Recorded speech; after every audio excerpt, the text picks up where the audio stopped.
Hello friends, those back pages here. I hope you're well. Little quick one tonight, maybe not, we'll see. Just gonna do a little bit of talking about what's going on. First, I'll start by saying that Mike, Baseball Collector, and Dave, Blue Jacket 66, the Professor, are going to, I believe, go live tomorrow night, Wednesday. When you're watching this, it's almost Wednesday here in New York. They're going to be talking about the ongoings recently, actually ramped up recently. I don't know if it has a name yet or not, the Trimgate or, grading is a scam. As I had an episode 2 episodes ago on that. If you've not seen it, you might want to go check it out. I'm not an analytics guy at all, but I think it's probably my most viewed video for this incarnation of the channel. I think it's over 300 views. I don't remember. Again, it's not about how many views. It's about helping the community grow and learn. So I don't know how much I'll talk on that. I mean, it's pretty far-reaching, and it affects PSA and BGS, and of course SGC had their whole T206 fake autograph scandal,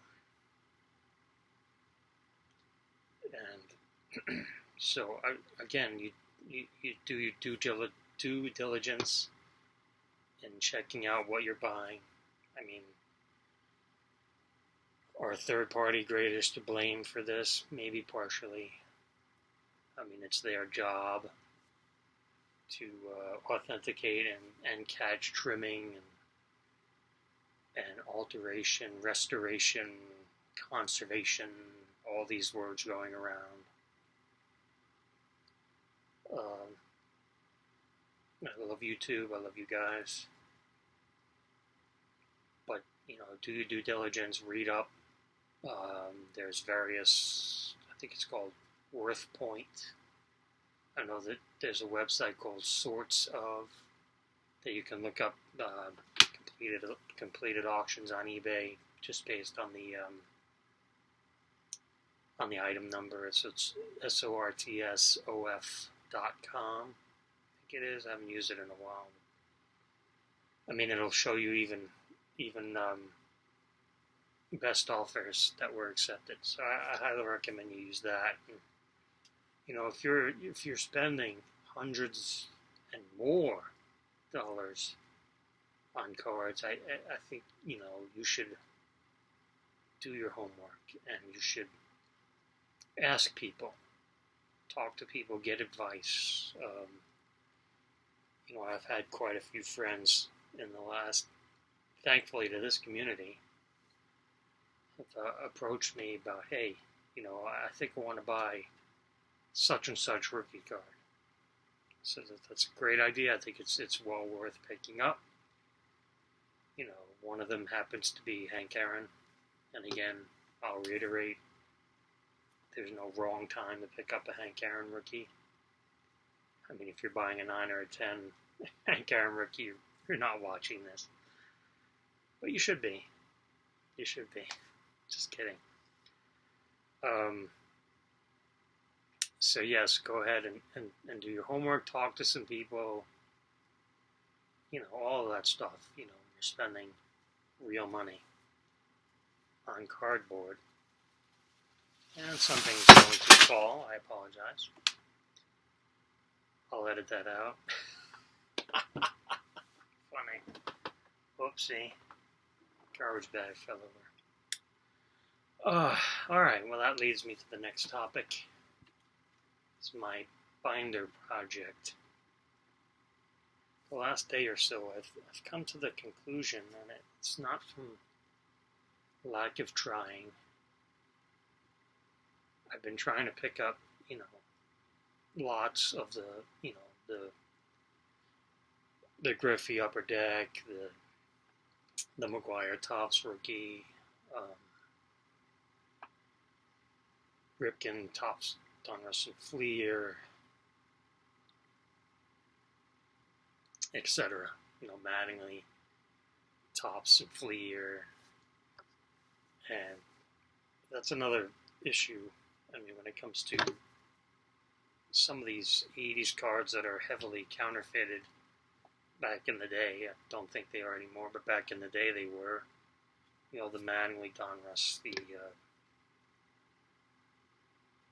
the 84 Fleer update, Clemens, Puckett, Gooden, very heavily counterfeited, to the point where I don't think it's feasible to even buy those raw.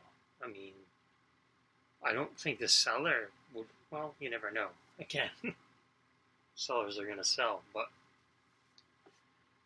I don't think that, even if they buy, I bought this large collection and it had, 4 Mattingly Donrusses in it, and, they're for sale, here you go. Even if they are, reprints, they might not know it, and they'll sell it as a reprint, as an authentic, an original. I was watching a couple Mattingly listings, rookie card lots, and it had a well-centered Mattingly Donruss in it. Red flags go up all over the place. It makes you wonder. So, the long-winded version of, I guess what I'm trying to say is that I've come to the conclusion I don't know if it's feasible to put this, ideally what I had intended, and I was just about had the list finalized, was, in my opinion, because, obviously it's my collection and there's no wrong way to collect. In my opinion, I was going to have the top 360 rookie cards of the 80s in a binder. 3 across on a page, 3, 3, and 3. So 3 players, 9 cards on a page. That project would fill exactly 3 binders, because each binder holds 360 cards. It's 20 double-sided. It's over there. You don't need to see it again. 20 double-sided, 9 on each side. But the more I thought about it, is like, and I think, PSA 8 Ripken's Topps tradeds are, in the $100 area. PSA 8 Clemens are in the $100 area. Stuff like that, like, PSA 7s and 8s, BGS 8s, just for authenticity purposes, you buy those.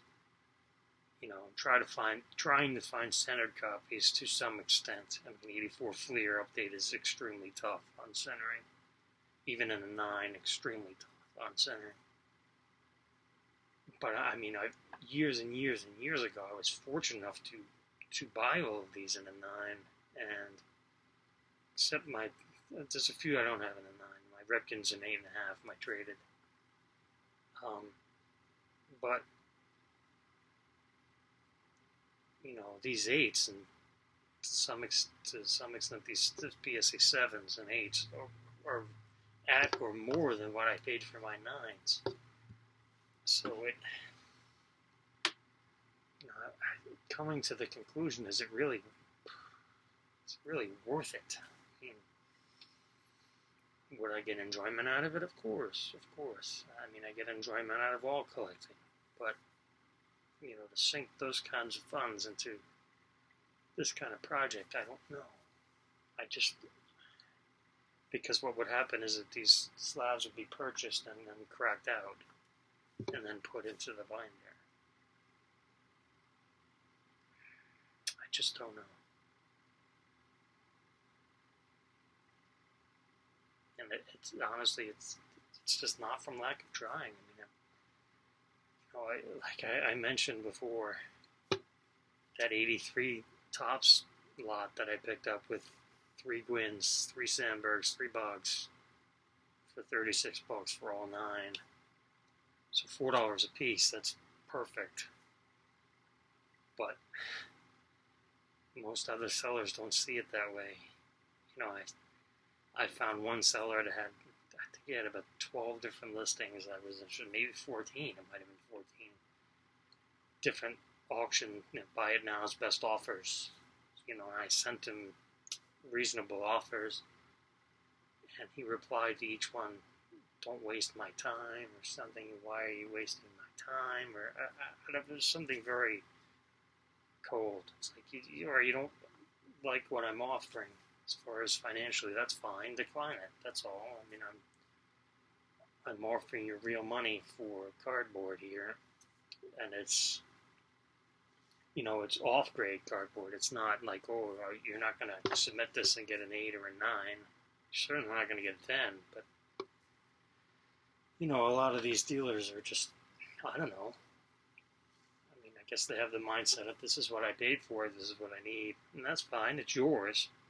If you're an eBay seller, or, any seller, it's yours. You can ask whatever you want for it, and that's fine, but as a consumer, we have the right to pass. Now, talking to a couple of friends of mine about this, and, what I have felt like, I'll do really well finding this stuff at the show. For the most part, I agree with that, but, not the 84 Fleer updates, the 82 Topps Ripken traded, the 84 Donruss Mattingly, not those ones that you really can't buy raw. So, obviously I've really enjoyed, picking. I made that whole video about the big box arrived and all those sets, and it's fantastic, and I love it. So, maybe I'm gonna steer it in a different direction. I don't know. I own one.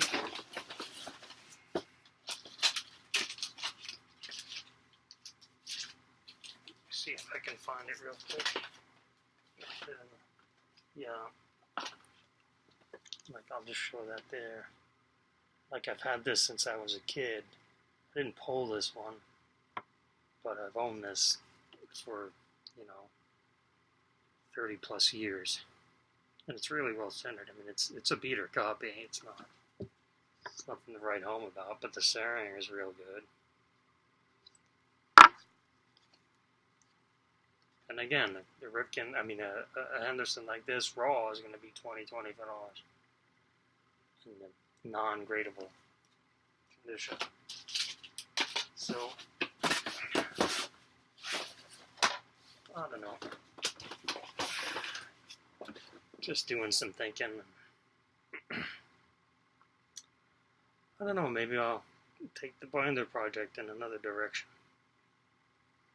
Because it really has been fun trying to pick up those sets.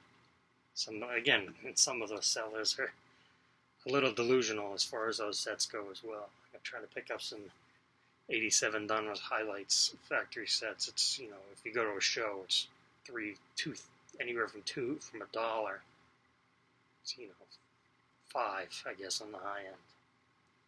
But again, these are not valuable because they're old. And another thing is a lot of the problems with picking up these sets is the shipping. Shipping is a major obstacle. Sometimes shipping is as much as the sets. Kind of defeats the purpose. The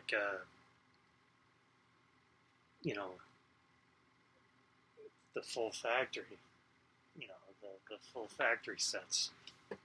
660, 792 cards, or you can buy an 89 Fleer factory set that has a Griffey in it for like $10, $15, but then it's another $10, $15 for shipping, so it kind of defeats the purpose. So yeah, those are the couple of things I wanted to talk about. You know, as far as the trimming, the grading is a scam, which obviously I don't believe it is. But they're humans and they make mistakes. The hobby's going to be fine. The hobby's always going to be fine. There's always going to, there's a lot on Blowout. There's a lot of naysayers like, oh no, grading is going to crash down and everyone's going to lose everything. Yeah, okay. I'll believe that when I see it. Maybe if that does happen this time, I won't pass on a 52 mana like I did 8 years ago. So, anyway, it's the journey. It's not the destination, guys. It's about enjoying yourself and enjoying your hobby, and the friends you make and the knowledge you share, being kind to one another, enjoying yourself. All right, I'm starting to ramble, so that's a good indication to wrap it up. So just, as always, you guys matter. You really matter. You matter a lot more than you think you might. You don't know what someone's going through, so keep that in mind if you're going to make harsh comments to other people. Try to see yourself in their shoes and all that jazz. So yeah, let me wrap it up and just say, hey, try to. If I were free tomorrow night, I think it's going to be live with the professor and Mike. I think it's going to be live. I won't. Unfortunately, I'll be busy, so I won't be able to see it live. But I will definitely, watch it on the replay. All right, guys.